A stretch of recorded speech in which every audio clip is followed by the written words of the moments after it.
Toujours heureux d'être parmi vous et donc doublement heureux d'être avec vous pour partager la parole de Dieu, en espérant que nos cœurs vont à la fois être ouverts, mais aussi sensibles et motivés à recevoir du Seigneur ce qu'il veut nous communiquer aujourd'hui. J'espère que vous allez tous bien. Je sais que Laura a posé la question et tout le monde a répondu oui. Et je pense que si je vous posais la question, celle qui consiste à savoir si vous allez bien, vous m'auriez répondu à l'unisson que ça va. Et pourtant, et pourtant, rien n'est moins sûr, car je sais que parmi vous aussi, il y en a qui passent par des moments difficiles. Le monde lui-même est sujet à des tensions et on ne peut être que légitimement inquiet. Aujourd'hui, face à ces inquiétudes qui ne sont pas à négliger, j'ai envie de partager avec vous un message d'espoir, un message encourageant, un message qui revigore, un message de la part de notre Seigneur. Et j'espère que ce matin, nonobstant ce climat anxiogène, vous allez repartir encouragés, revigorés et raffermis. Alors nous allons parler de mains, nous allons parler de bras et de genoux. Nous allons parler plus précisément de l'état de forme de vos bras et de vos genoux. Alors c'est assez cocasse pour quelqu'un comme moi qui a été opéré du genou et qui a le genou qui va mal et qui peine à s'en remettre. Mais ne vous inquiétez pas, il ne s'agit pas de parler de mon genou droit. Rassurez-vous, cela n'a pas d'importance ici. Sans plus attendre, je vous invite donc à lire notre texte du jour qui se trouve dans l'Épître aux Hébreux, au chapitre 12, les versets 12 à 13. Il est donc écrit : « Fortifiez donc vos mains languissantes et vos genoux affaiblis, et suivez avec vos pieds des voies droites, afin que ce qui est boiteux ne dévie pas, mais plutôt se raffermisse. » Et dans la version parole vivante est écrit : « C'est pourquoi relevez ces mains qui tombent et raffermissez ces genoux qui fléchissent. Dirigez vos pas vers les chemins droits afin que le pied qui boite ne se démette pas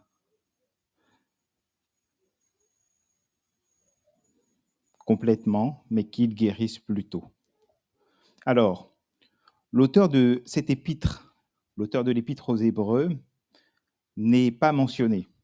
Les recherches quant à son identité n'ont pas été fructueuses. Et je veux croire que la raison pour laquelle l'auteur lui-même ne décline pas son identité se situe dans l'idée qu'il veut élever la personne de Jésus au plus haut des degrés, ce qui constitue sa juste valeur, vous en conviendrez avec moi. L'Épître aux Hébreux, c'est aussi une lettre christocentrée. En effet, l'Épître aux Hébreux a été écrite pour faire comprendre aux Hébreux que Jésus est au-dessus de tout. Il est dit plus en avant, il est plus grand que les anges. Il est supérieur à tous les personnages bibliques de l'Ancien Testament. Et quand on examine les Écritures pour ce qui concerne notre passage, notre texte, on se rend compte que l'auteur de l'Épître aux Hébreux a repris un texte qui se trouve dans l'Ancien Testament et que Laura nous a lu. Il s'agit du texte tiré du livre d'Ésaïe, au chapitre 35. Je ne sais pas si quelqu'un peut me relire le verset 3, peut-être Laura. Fortifiez les mains languissantes et affermissez les genoux qui chancellent. Voilà. Donc Dieu, dans ces deux passages, vient encourager son peuple qui vivait dans un temps de trouble, un temps de grande anxiété, un temps d'angoisse. Dieu est en train de dire à son peuple, en d'autres termes, en ces temps difficiles, ne baissez pas les bras, pas maintenant. Ce n'est pas le moment d'abandonner et de céder au découragement. Continuez à avancer en dépit de tout, car je suis avec vous. Et dans le livre d'Ésaïe, il dit, regardez, regardez, regardez bien, la victoire est là, devant vous, puisque je suis avec vous. Et là, l'auteur de l'Épître aux Hébreux reprend ce passage parce que son but à ce moment précis est d'encourager l'Église. Il s'adresse à une Église qui passe par des moments difficiles, des moments de troubles profonds, car la période pendant laquelle l'Épître aux Hébreux est écrite est une période de grande persécution pour l'Église. L'Église est dans une grande tourmente. Et l'auteur de l'Épître aux Hébreux reprend les paroles d'encouragement que Dieu avait adressées à son peuple jadis dans la bouche d'Ésaïe. Fortifiez donc vos mains languissantes et vos genoux affaiblis. Ces paroles, mes chers frères, nous font écho aujourd'hui. Nous sommes semblables à ces hommes et femmes du temps d'Ésaïe.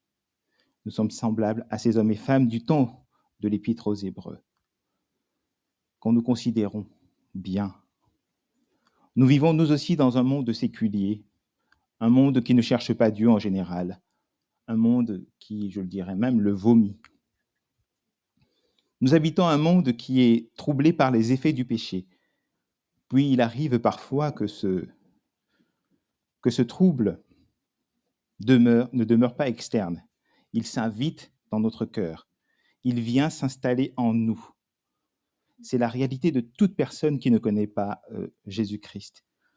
Et Blaise Pascal, le penseur, le philosophe, a bien exprimé ce désarroi dans ses pensées lorsqu'il dit « En voyant l'aveuglement et la misère de l'homme, en regardant tout l'univers muet et l'homme sans lumière, abandonné à lui-même et comme égaré dans ce recoin de l'univers, sans savoir qui l'y a mis, ce qu'il y est venu faire, ce qu'il deviendra en mourant, incapable de toute connaissance, j'entre en effroi comme un homme qu'on aurait porté endormi dans une île déserte et effroyable, et qui s'éveillerait sans connaître et sans moyen d'en sortir. » C'est effroyable.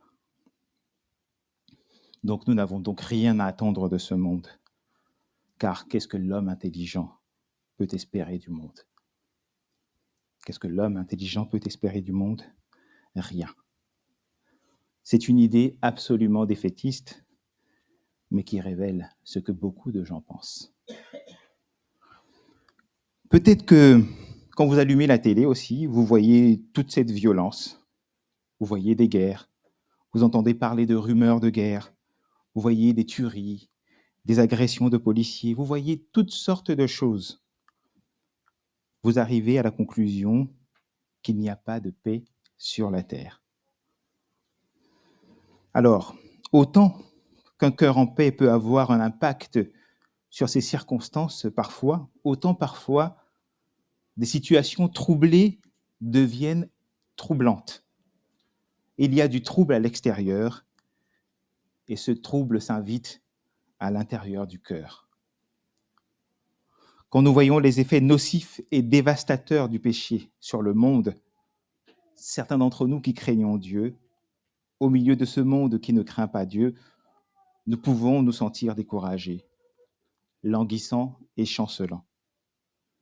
Remarquez avec moi aussi que la réalité du présent peut décourager. Et je sais que je m'adresse à des frères et sœurs qui ont des circonstances vraiment diverses et variées, mais difficiles aussi. Aussi, avons-nous réellement besoin, tous autant que nous sommes, d'encouragement, car nous sommes tous sujets à la souffrance. Dans Job chapitre 5, verset 7, il est dit « L'homme naît pour souffrir comme l'étincelle pour voler. » Et quelqu'un a dit « Soyez gentils avec tout le monde, parce que tout le monde passe par des temps difficiles. » Lorsque nous rencontrons des gens, même s'ils ne nous le disent pas, nous rencontrons des gens qui passent par des temps difficiles, des moments délicats, des épreuves peut-être secrètes. L'Église aussi évolue aujourd'hui dans un environnement qui ne lui est pas favorable, un environnement qui lui est même hostile. Le monde et tout ce qu'il représente ne nous est pas favorable. Et pourtant, nous sommes dans ce monde parce que le Seigneur nous a voulu ici. Mais ce monde n'est pas notre finalité. Non, notre finalité, c'est la promesse de notre Dieu. Ce que Dieu veut, c'est que nous vivions avec lui dans la gloire. Mais pour l'heure, nous sommes ici, sur cette terre, comme de passage, en pèlerinage. Il faut donc passer par l'amertume de la souffrance. Nous y sommes tous assujettis et à divers degrés. Nous passons par des moments difficiles en tant qu'Église, mais aussi en tant qu'individu. Également, en tant qu'individu, ce n'est pas facile tous les jours.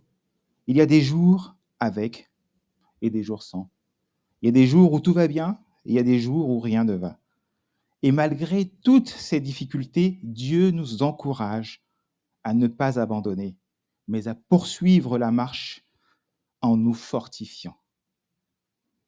Et peut-être que ce matin, il y a quelqu'un qui est fatigué, lassé dans sa marche avec Christ, lassé dans sa vie spirituelle et peut-être tenté d'abandonner, tenté de laisser tomber, tenté de baisser les bras et de fléchir les genoux. Peut-être ne voit-il pas de perspective dans sa vie. Peut-être l'avenir est-il flou. Eh bien, ce matin, à cette personne, à cette sœur, à ce frère, Dieu dit, n'abandonne pas. Un jour meilleur arrive. La victoire est devant. La victoire est certaine. Fortifiez donc. Fortifiez donc vos mains languissantes et vos genoux affaiblis. Le chemin sur lequel nous sommes n'est pas un chemin facile. Il y a des obstacles, il y a des circonstances, il y a des situations qui font paraître combien nous sommes fragiles, ne l'oublions pas. S'il est une chose dont nous sommes sûrs, c'est que nous sommes tous fragiles. Celui qui se croit fort se trompe.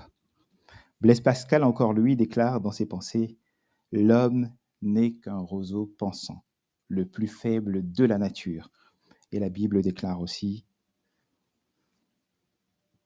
et la Bible aussi est claire sur la nature éphémère et fragile de la vie humaine. Dans le psaume 103, versets 15 à 16, il est écrit « L'homme, ses jours sont comme l'herbe, il fleurit comme la fleur des champs. Lorsqu'un vent passe sur elle, elle n'est plus, et le lieu qu'elle occupait ne la reconnaît plus. » Ce passage nous rappelle que, comme l'herbe et les fleurs des champs, notre vie est transitoire et fragile. Nous sommes sujets aux forces extérieures qui peuvent changer notre situation en un instant. Face à cette vérité, nous avons aussi besoin d'encouragement. Nous avons besoin d'être fortifiés. Mais je crois que ces paroles que nous avons lues sont aussi là pour nous dire de ne pas nous focaliser sur nos faiblesses. Parce que très souvent, c'est ce que nous faisons. Nous nous focalisons sur nos faiblesses, au point où nous oublions ce que Christ a fait, ce que Christ peut faire, ce que Christ va accomplir. Nous oublions ce que Christ nous offre. À force de regarder à notre faiblesse, nous ne voyons pas les solutions que Jésus nous offre, ni la voie où Jésus veut nous conduire. Nous nous focalisons sur la difficulté et non sur la solution. Et l'auteur de l'Épître aux Hébreux le dit plus haut. Gardons les yeux fixés sur Jésus dans cette course de la foi. Il est notre chef de file et il nous mènera certainement au but. Arrêtons donc de nous focaliser sur nos faiblesses, sur tout ce qui cloche, sur nos fragilités. Si nous prenons l'exemple de l'apôtre Paul, qui lui aussi avait une faiblesse, sa fameuse écharde, nous pouvons essayer de comprendre. L'écharde de l'apôtre Paul avait un but, il le dit lui-même, afin que je ne m'enorgueillisse pas de toutes les révélations reçues. Et l'apôtre Paul a prié, il le dit lui-même, il a prié à 3 fois pour que cette écharde lui soit enlevée. Il était là, à regarder à ses faiblesses. Et puis Dieu lui a répondu, il lui a dit, ma grâce te suffit. Donc, Mon frère, ma sœur, arrête de regarder ton écharde. Arrête de regarder à tes faiblesses. Car Dieu te dit, ma force s'accomplit dans la faiblesse. Et à Paul de dire, je me glorifierai donc plus volontiers dans mes faiblesses, afin que la force de Christ habite en moi. C'est pourquoi je me plais dans les faiblesses par les opprobres, dans les misères, dans les persécutions, dans les afflictions extrêmes pour Christ, car lorsque je suis faible, c'est alors que je suis fort. Alors, on pourrait croire qu'il s'agit d'affronter ces épreuves dignement, la tête haute. Je n'en suis pas si sûr. On pourrait penser qu'il s'agit aussi de positiver, d'avoir une forme de pensée positive. Il s'agirait de dire, je peux le faire, j'y arriverai, il me suffit de croire en moi. Je ne le pense pas non plus. Je pense exactement le contraire. Je pense qu'il s'agit de dire, je ne suis pas fort, je ne peux pas le faire, je n'y arriverai pas. Cette vérité, je la fais mienne ce matin. C'est parce que nous réalisons que nous sommes faibles que nous faisons place à Dieu pour qu'il agisse. C'est à partir du moment où j'accepte que je ne suis pas capable que Dieu peut me montrer que lui est capable. Ce n'est pas notre force qui s'accomplit, mes frères et sœurs. C'est la force de notre Dieu qui s'accomplit. Avez-vous le cœur troublé aujourd'hui? Sachez que la solution est en Jésus. Car il est écrit, je puis tout par celui qui me fortifie. Parce que sans lui, je sais que je ne peux rien. Oui, Jésus est vraiment la réponse au monde d'aujourd'hui. Mais malheureusement, le monde l'ignore. Fortifiez donc vos mains languissantes et vos genoux affaiblis. Si on fait l'analyse du texte, nous voyons aussi que cette phrase est dite à l'impératif pluriel plus précisément. Il s'agit donc d'un ordre, ou du moins d'une injonction. Mais à qui s'adresse cet ordre? À qui Dieu adresse-t-il cet ordre, cette injonction? Et pourquoi faut-il fortifier les mains et les genoux? Dieu s'adresse à chacun d'entre nous. Il s'adresse à chacun d'entre nous pour son frère, pour sa sœur. Il est question de nous aider mutuellement à se fortifier les uns les autres. C'est aussi l'un des moyens qui nous permet d'avancer, qui nous permet de ne pas abandonner, qui nous redonne de l'élan, de savoir que les frères et les sœurs sont là, avec nous, qu'ils partagent notre combat, qu'ils nous assistent dans nos batailles. Leur regard posé sur nous, ils prient pour nous.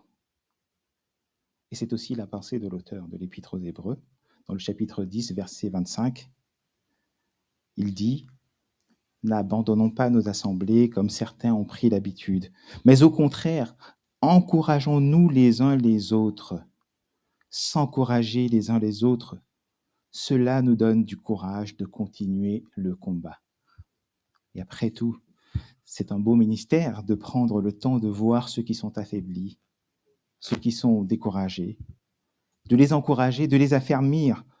Cela force aussi, à porter les regards sur les autres. Et par conséquent, c'est aussi un moyen qui nous permet de ne pas nous focaliser sur nos propres faiblesses, mais de voir les faiblesses d'un frère, de prier pour lui, et lui de prier pour les miennes, dans un élan fraternel. Fortifiez donc. Fortifiez donc vos mains languissantes et vos genoux affaiblis. Que faut-il fortifier? Les mains languissantes, les mains fatiguées, les mains engourdies, les mains pesantes, les mains qui tombent, et les genoux qui tremblent, qui fléchissent sous le poids de la fatigue. À bien y regarder, cette image nous renvoie à un autre personnage de la Bible. le personnage qui a eu besoin de voir ses mains fortifiées et ses mains soutenues. Vous savez de qui il s'agit? De Moïse. Il s'agit de Moïse dans le livre de l'Exode au chapitre 17. Moïse qui est là sur la montagne et qui a les mains levées. Et après un certain temps, que se passe-t-il? Le texte nous dit que les mains de Moïse devenaient pesantes et fatiguées. Et le texte nous dit que tant que Moïse levait les mains, Josué prenait le dessus sur Amalek. Mais lorsque les mains de Moïse faiblissaient, alors c'est Amalek qui prenait le dessus sur Josué. Et là, l'image ne souffre d'aucune ambiguïté. Les mains levées, c'est l'image de la prière. C'est l'image du combat spirituel. Et l'apôtre Paul dira dans Timothée 2, verset 8, « Et je veux donc que les hommes prient en tout lieu en élevant des mains pures, sans colère, ni mauvaise pensée. » Et les mains levées sont toujours associées dans la Bible à la prière. Il en est de même des genoux. Fortifiez les mains, affermissez les genoux. Des mains en prière sont une attitude d'ouverture devant Dieu, tandis que les genoux fléchis sont une attitude d'humilité.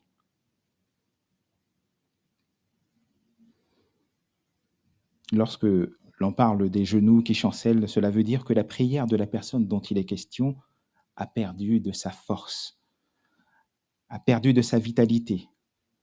Cela peut arriver pour de multiples raisons. Les pressions de la vie quotidienne, les attaques du malin, les séductions du monde. Voilà, ce sont des choses qui peuvent éroder notre vie de prière. Alors, que faire quand notre vie de prière se trouve érodée? La première des choses à faire, c'est d'écouter le commandement de Dieu, c'est de ne rien lâcher, de ne pas abandonner, de s'accrocher. C'est ce à quoi nous exhorte notre Dieu. Continuons de lui faire confiance. La deuxième des choses à faire, c'est demander de l'aide. C'est aussi le rôle de l'Église de soutenir les frères et les sœurs qui traversent des moments difficiles.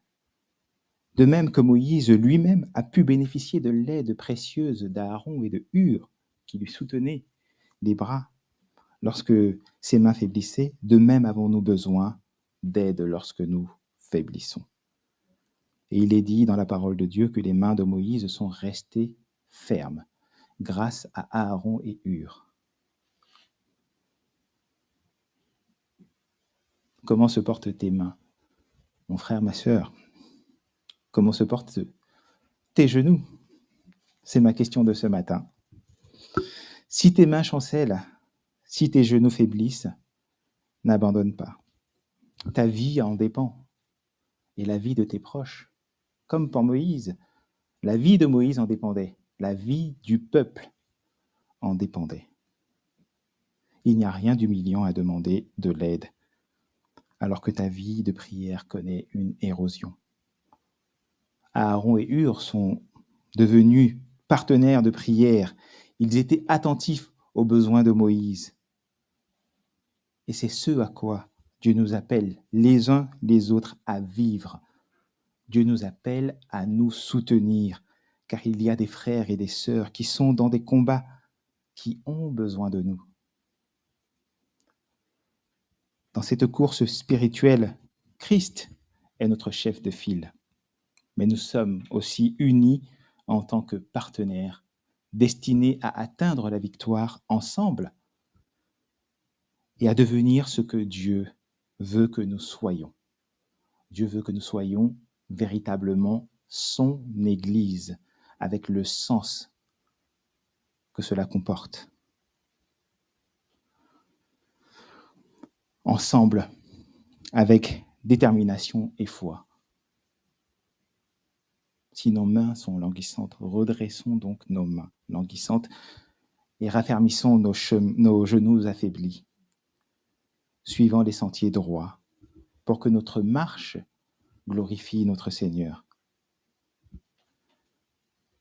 Que cette solidarité nous fortifie et nous guide, car c'est ensemble, en tant que corps du Christ, que nous accomplirons la volonté de Dieu. Amen.